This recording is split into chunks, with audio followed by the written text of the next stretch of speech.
Welcome to the next lecture here. This week we are going to be looking at careers in PR.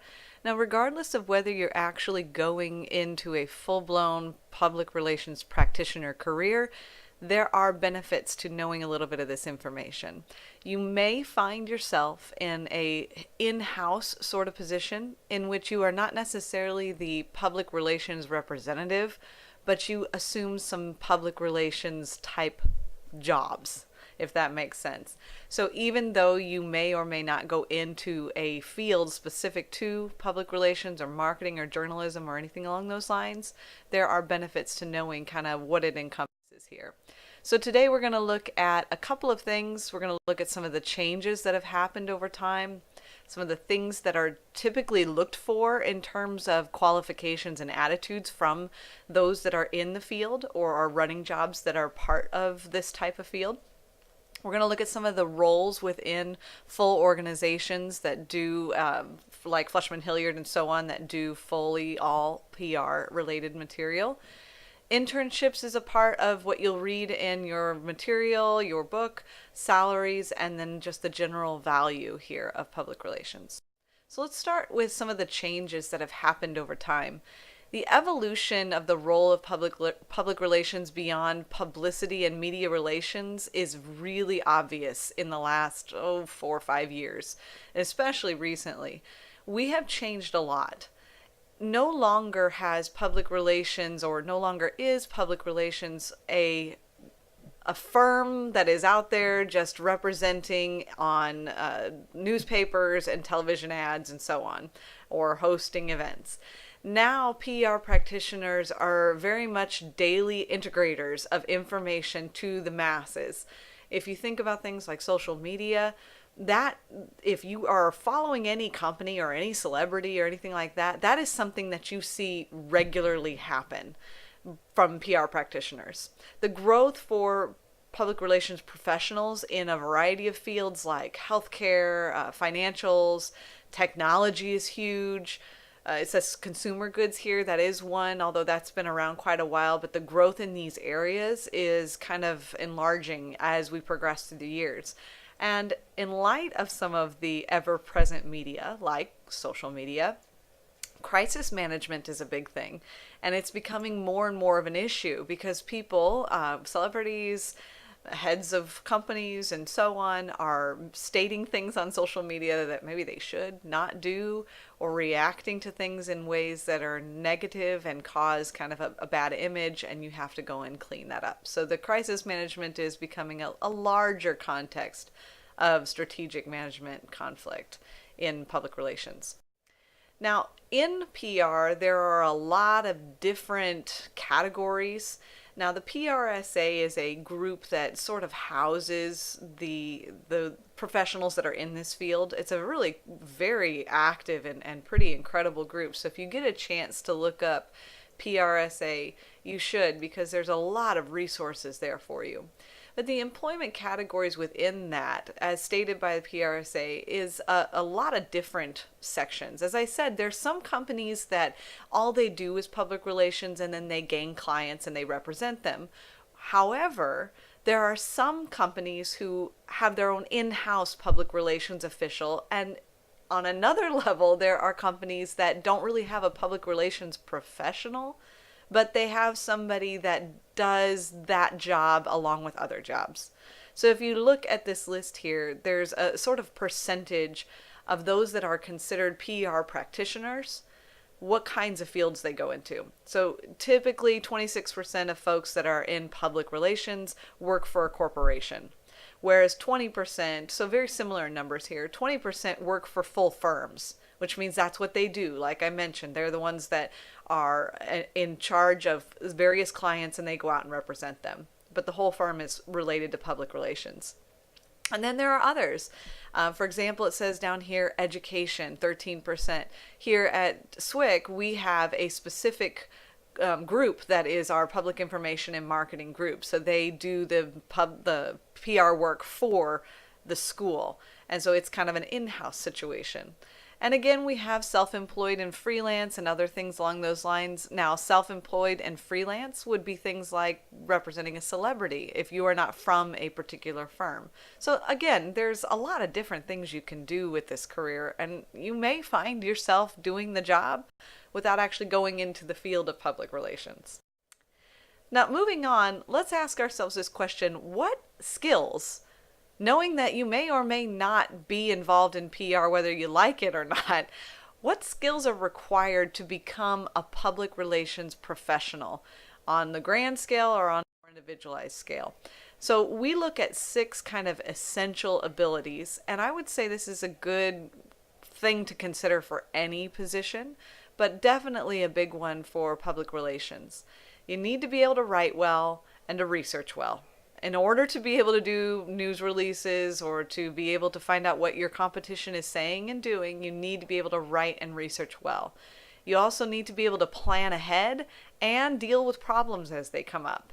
And then also an understanding and an ability to handle sort of the business side of things, because it's not just the creative stuff, although that is quite a bit of it. It's also managing how much money is spent on certain things and where to buy ads and so on. And now, an expertise in social media, all kinds of social media, and an expertise in what is the, not only how to use it, but what is the best way to use it. Okay, now let's look at some other things that employers want. And again, these are things that employers may want for most jobs. And if you look at this list here, you have things like good writing, intelligence, media savvy, the ability to recognize good news. Some of these are more connected to public relations and others are kind of universal. I would say some of the things like the ability to recognize a good story when you see one is a unique skill. Sometimes you think, oh, that's interesting, but what would be interesting or good to a large group of people that have very specific needs and wants? Again, media savvy and cultural literacy, those are things that are very, very necessary for somebody that is in the field of public relations. But these are all good qualities. When the employers were surveyed, these are some of the things they said they wanted in public relations professionals.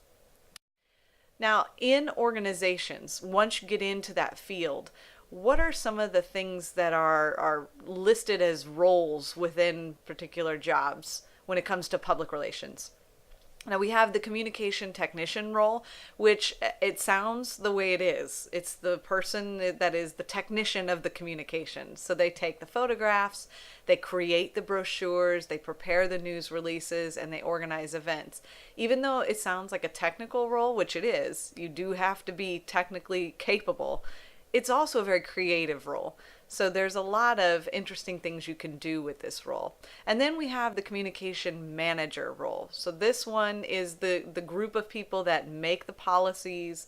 They oversee the communication strategies when you have public relations events or when you have some kind of an announcement or something along those lines. These are the groups that do that. Also supervising employees that are responsible for the tactics of the client proposal. Okay. Now, when you consider what you want to do in terms of public relations, or if you're just looking at maybe some direction to go in for internships to get experience in the world of business or specifically in the world of public relations, there are some options. Doing an internship is a fantastic idea. I did an internship with a group in St. Charles, and it was a kind of a smaller sized group, and I got to see sort of the inner workings of things, which was fascinating to me and useful. Now that was an unpaid internship. However, I know that groups like Fleishman-Hilliard and so on have paid internships. They're hard to get, but they do have them, and they are huge for getting a step up into a great career. So I'd recommend either looking up some of those question and answers that I showed you from last week, where I did the interview with folks from Fleishman-Hilliard and a variety of other smaller firms. You may want to take a look at that and see what they say in terms of skills. And many of them have internships. I've talked to them one-on-one, so it might be worth exploring. Or maybe your own company that you already work with would have something along those lines. It's worth checking out if you have any interest at all in this field. Now, once you do get into the field of public relations, entry-level salary is very similar to what many entry-level salaries are. So you have to put in your time at first, and it is on average 32,000 a year, but that definitely varies depending upon the company. But again, that's average for the nation. Now, once you've, quote, paid your dues, then you see things change a little bit. The national median salary. Now, granted, there are many, many big PR firms that are on the coasts. So that will change kind of how you see these numbers. But this is pretty common across the board. It varies depending upon where you are and in what type of position you're in, but usually about 85 for your glory days, and then 150 for on the end side of your career. So it's kind of a decent salary in my personal opinion. It's worth checking into. Now, in general, there are some discrepancies in the salary. Now, this survey and what we did some research was from 2012. So it has changed. Actually, quite a bit of stuff has changed since 2012 in this field, and I'm going to try to keep you up to date with some of those things. But yes, there has been a distinct difference between the salaries of women and the salaries of men. Now, there's a list here of some of the reasons people think that salary discrepancy might exist. To be perfectly honest, it really depends on which company you work for, in what area, and who the managers are. So this is not a be-all, end-all list. It's just something to consider if that's something you're interested in. Now, moving on, let's consider which vital services that public relations provides to organizations. So why would you even want to get in to the field of public relations? What does it do for companies? Well, honestly, there is some value to public relations that sometimes people don't quite see. Oftentimes people see public relations as manipulation or twisting of things. But really, PR does provide a service to society that otherwise would not exist. There is a need for transition between the company or the celebrity or the group of whatever sort it is and the public. And sometimes there's a disconnect there. Oftentimes the company has different needs, wants, and desires, and they don't quite hear what their public needs. And it is the job of the PR practitioner to get the information and relay it to the company or the group or the person so that they can understand their public better. In addition, on the other end of that, the company or group may really want to present information and not quite understand what is the most relevant or the most effective way to do so. And in that case, they struggle. So they need the practitioner, the PR practitioner, to get in there and make that information quality and relevant so that the audience understands the company and the company understands the audience.